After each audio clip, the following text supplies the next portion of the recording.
ഹരാരെയിൽ നിന്നും കൊളംബോയിലേക്ക് flight ticket book ചെയ്തത് തങ്ങൾ ജീവിതത്തിലെടുത്ത ഏറ്റവും മികച്ച തീരുമാനങ്ങളിലൊന്നായിരുന്നുവെന്ന് സിംബാബ്വെ ആരാധകർ ഇപ്പോൾ കരുതുന്നുണ്ടാകും.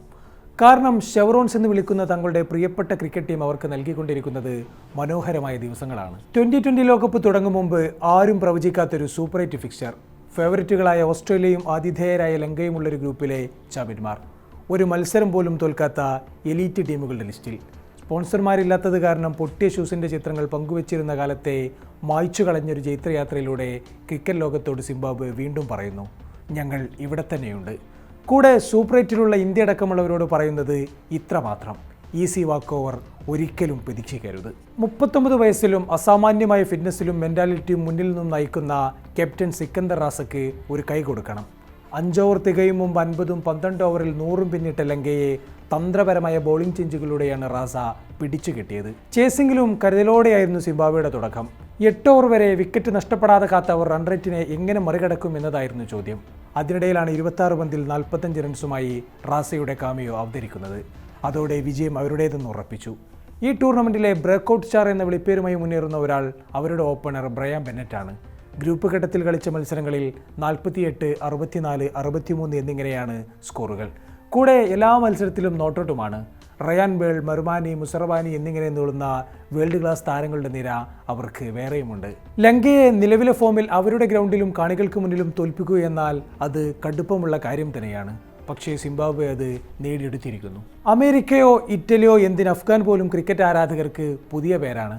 പക്ഷേ സിംബാബ്വെ അവർക്ക് ഒരിക്കലും അങ്ങനെയല്ല. ഗ്ലാൻ ഫ്ലവറിനെയും ആൻഡി ഫ്ലവറിനെയും ഹീത്ത് സ്ട്രീക്കിനെയും ഹെൻറി ഒലോങ്കയും എല്ലാം കണ്ട തലമുറക്ക് ഈ തിരിച്ചുവരവ് നൽകുന്ന സന്തോഷം ചെറുതല്ല. കാരണം അവർ അവരുടെ നല്ല കാലങ്ങൾ കണ്ടവരാണ്. വലിയ തകർച്ചയിൽ നിന്നും സിംബാബ്വെ ക്രിക്കറ്റ് എങ്ങനെയാണ് അതിഗംഭീരമായി തിരിച്ചു വന്നത്? ഒരു കാലത്ത് എണ്ണം പറഞ്ഞ ടീമുകളിലൊന്നായിരുന്നു സിംബാബ്വെ എങ്ങനെയാണ് മാഞ്ഞുപോയത്? പരിശോധിക്കാം. സിംബാബ്വൻ ക്രിക്കറ്റിന് ഒരു നൂറ്റാണ്ടിലേറെ ചരിത്രമുണ്ട്.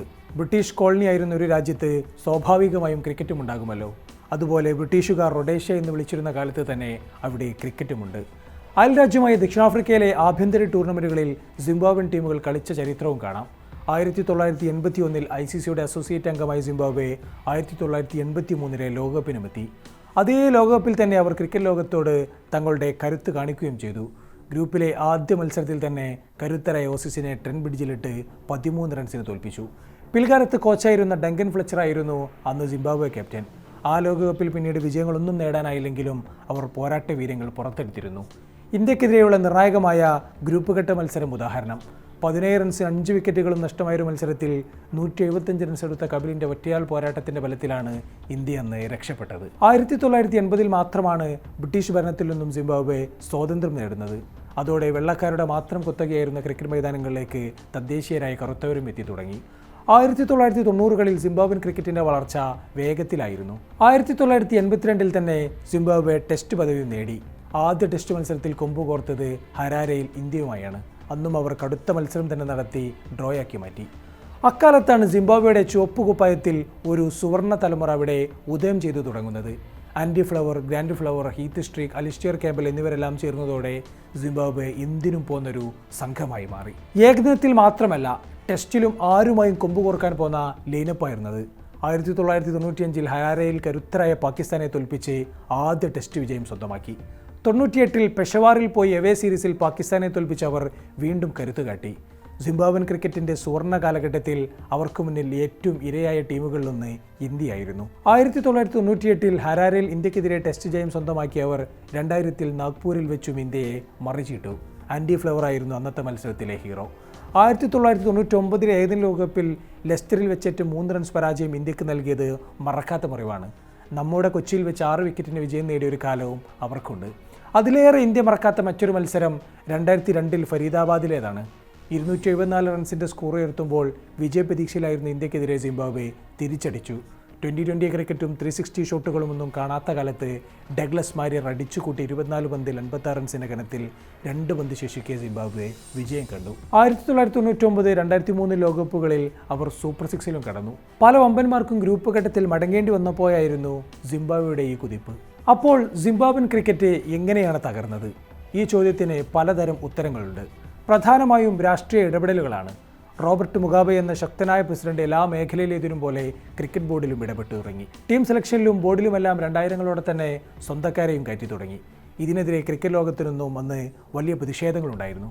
2003 ലോകകപ്പിൽ ആൻഡി ഫ്ലവറും ഹെൻറി ഒലോങ്കയും രാജ്യത്തെ ജനാധിപത്യ മരണത്തിലാണ് എന്ന് കാണിക്കാൻ കറുത്ത ബാഡ്ജ് ധരിച്ച് കളിച്ചത് പലർക്കും ഓർമ്മയുണ്ടാകും. പിന്നാലെ രാഷ്ട്രീയ കളികളിലും കോട്ട സിസ്റ്റത്തിലും പ്രതിഷേധിച്ച് ഹീത്ത് സ്ട്രീക്ക് ഉൾപ്പെടെയുള്ള പല പ്രമുഖരും രാജിവെച്ചു. പിന്നാലെ മികച്ച താരങ്ങളുടെ അഭാവം മൂലം അവർ ടെസ്റ്റ് ക്രിക്കറ്റിൽ നിന്നും പിന്മാറുന്നതും കണ്ടു. ഇതിനെല്ലാം പുറമെ രാജ്യം കടുത്ത സാമ്പത്തിക പ്രതിസന്ധിയിലൂടെയാണ് കടന്നുപോയത്. വെള്ളക്കാരിൽ നല്ലൊരു ശതമാനവും മറ്റ് രാജ്യങ്ങളിലേക്ക് കുടിയേറി. അങ്ങനെ സിംബാബ്വൻ ക്രിക്കറ്റ് ഒരു വിൻറ്റേജ് ഓർമ്മ മാത്രമായി മാറി. സിംബാബ്വെയുടെ കുപ്പായത്തിൽ പിന്നെയും പലരും എത്തിയെങ്കിലും ആർക്കും പോയ കാലത്തെ വീര്യമുണ്ടായിരുന്നില്ല. 1-2 വേൾഡ് ക്ലാസ് താരങ്ങളെ മാറ്റി നിർത്തിയാൽ ആ ടീം ആർക്കും ഭീഷണിയുമായിരുന്നില്ല. ഇടയ്ക്ക് ചില മിന്നലാട്ടങ്ങളും അട്ടിമറികളും നടത്തിയിരുന്നുവെങ്കിലും ഈ വർഷത്തെ ലോകകപ്പിലെ വിജയങ്ങളിലൂടെ സിംബാബ്വെ ഒരുപാട് പ്രതീക്ഷകൾ നൽകുകയാണ്. വിജയങ്ങളെക്കാൾ ഉപരി അവർ വിജയിച്ച രീതി കൊണ്ടാണ് ശ്രദ്ധിക്കപ്പെടുന്നത്. വല്ലാത്തൊരു ഊർജ്ജവും കോൺഫിഡൻസും അവരുടെ ഓരോ മത്സരത്തിലും തെളിഞ്ഞു കാണാം. 2024 T20 ലോകകപ്പിൽ യോഗ്യത പോലും നേടാനാകാത്തിടത്തു നിന്നും അതിഗംഭീരമായാണ് അവരുടെ ഈ കംബാക്ക്. ലോകകപ്പ് യോഗ്യതാ മത്സരങ്ങളിൽ റുവാണ്ട, ടാൻസാനിയ, കെനിയ അടക്കമുള്ളവരെയെല്ലാം തകർത്ത സിംബാബ്വെ അതേ അൺബീറ്റൺ റെക്കോർഡ് ലോകകപ്പിലും പുലർത്തുന്നു. ഈ ലോകകപ്പിൽ അവർ ഇനി എത്രത്തോളം മുന്നേറുമെന്ന് അറിയില്ല, ആര് കിരീടമുയർത്തുമെന്നും അറിയില്ല. പക്ഷേ ഈ ലോകകപ്പ് ഓർത്തു വെക്കപ്പെടുക സിംബാബ്വെയുടെ പേരിലാകും, ഉറപ്പ്.